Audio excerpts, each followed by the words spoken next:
நம்ம வீடியோ பார்க்குற அனைவருக்கும் வணக்கம். இந்த வீடியோவில் இப்போ நம்ம என்ன பேச போகிறோம்னா, டிவிகே பற்றி வரும் விமர்சனங்களும் அதுக்கான பதிலும் பார்ப்போம். டிவிகே கட்சி இப்போ வேணால் தொடங்கியிருக்கலாம், ஆனால் அதுக்கான அடித்தளம் எப்போவே போடப்பட்டது.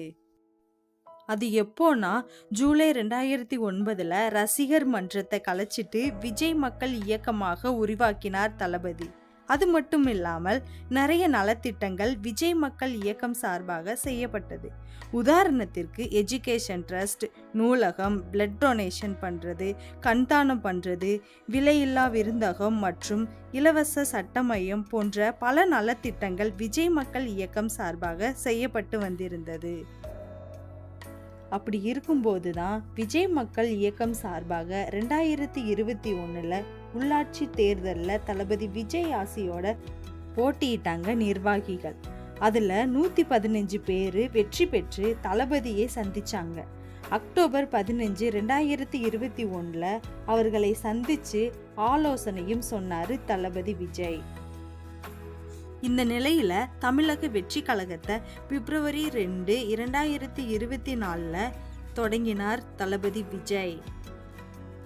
அதுக்கப்புறம் அக்டோபர் 27, 2024 முதல் மாநாடு விக்கிரவாண்டியில் நடந்துச்சு. 2வது மாநாடு ஆகஸ்ட் 21, 2025 மதுரையில் நடந்துச்சு. அது மட்டும் இல்லாமல் பல கூட்டங்கள், ரோட் ஷோ டிவிகே சார்பாக நடத்தப்பட்டது. இதன் மூலம் கட்சி மாபெரும் வளர்ச்சி அடைந்தது. இதை பார்த்த எதிர்கட்சிக்காரங்களும் மற்றும் ஆளுங்கட்சிக்காரங்களும் பெரும் பயத்திலேயே இருந்தாங்க. அதனால தான் அவங்க நம்ம மேல சில விமர்சனங்களை வைக்கிறாங்க. அந்த விமர்சனங்களையும் அதுக்கான பதிலையும் பார்த்துடலாம். முதல் விமர்சனமே விஜயோட பிரபலத்தையும் பெயரையும் வச்சு மட்டுமே ஜெயிச்சிருவீங்களான்னு கேட்குறாங்க. இதுக்கு நம்ம என்ன பதில் சொல்கிறோம்னா, தமிழ்நாட்டில் 3 பெரிய நடிகர்கள் தான் மக்கள் செல்வாக்கோட அரசியலுக்கு வந்தாங்க. 1 எம்ஜிஆர், 2வது கேப்டன் விஜயகாந்த், 3வதாக தளபதி விஜய். இதில் எம்ஜிஆர் அவரோட பிரபலத்தையும் மக்களுக்கு அவர் மேலே உள்ள நல்ல அபிப்பிராயமும் தான் அவரை முதலமைச்சராக ஆக்கிச்சு. கேப்டன் விஜயகாந்துக்கும் அதே தான், எதிர்கட்சி தலைவர் வரை வருவதற்கு. இப்போ இவர்கள் சொல்லும் பிரபலத்தையும் பெயரையும் வச்சு தமிழக அரசியலில் ஜெயிச்ச 2 பேரையும் பார்த்துட்டோம். இந்த நிலையில் மற்ற கட்சிகள் சொல்கிற மாதிரி நமக்கு பிரபலம்ங்கிறது இருக்குது. இல்லை அதிகமாகவே இருக்குது. எம்ஜிஆரையும் கேப்டனையும் விட அதிகம். அப்போ இவங்க சொல்கிற மாதிரி பார்த்தா இப்போவே டிவிகேக்கு 30% வாக்கு உறுதி. அடுத்த விமர்சனம், டிவிகே புது கட்சி. அந்த கூட்டத்திற்கு வர்றவங்க விஜயோட ரசிகர்கள் தான், அவங்க தொண்டர்கள் கிடையாது அப்படின்னு சொல்கிறாங்க.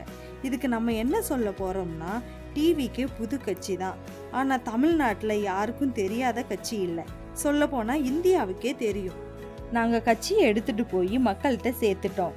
தளபதி விஜய்க்கு ரசிகர்கள் தான் இருக்கிறாங்க, தொண்டர்கள் இல்லைன்னு சொல்கிறீங்க. அந்த ரசிகராக மாறி ஓட்டு போட போகிறாங்க. அதை 2026 எலெக்ஷன் ரிசல்ட்டில் தான் பார்க்க போறீங்க.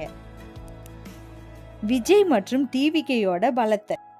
அடுத்த விமர்சனம், விஜயை தவிர மற்ற எந்த தலைவர்களும் தமிழ்நாடு மக்களுக்கு பரிச்சயம் இல்லையே, அப்புறம் எப்படி மக்கள் அவர்களுக்கு ஓட்டு போடுவாங்க அப்படின்னு கேட்குறாங்க. இதுக்கு நம்மளோட பதில், ஏடிஎம்கே, டிஎம்கே போன்ற கட்சிகளில் இருக்கிற 2ஆம் கட்ட தலைவர்கள் எல்லாம் அமைச்சர்களாகவோ மற்றும் எம்எல்ஏ, எம்பிக்களாகவோ இருந்தார்கள். அதுபோல நாம் வெற்றி பெற்றதும் நமது எம்எல்ஏக்களும் அமைச்சர்களும் 1 மாத காலத்திற்குள் அவர்களது நற்செயலால் மக்களிடையே பெரிய வரவேற்பை பெறுவார்கள். அடுத்த விமர்சனம், கூட்டணி இல்லாமல் எப்படி ஜெயிப்பீங்க? அதுக்கு நம்ம என்ன சொல்ல போகிறோம்னா, நம்ம டிவிகேல கூட்டணி ஆட்சி தான் நடத்துவோம். அது மட்டும் இல்லாமல் மந்திரி சபையிலும் பங்கு கொடுக்குறோம்னு சொன்னோம். அது எந்த கட்சிக்கும் பிடிக்கல போல. நாங்கள் இந்த கட்சிகளை அடிமைகளாகவே வச்சிருப்போம்னு சொல்லியிருந்தா கூட்டணிக்கு வந்திருப்பாங்க போல.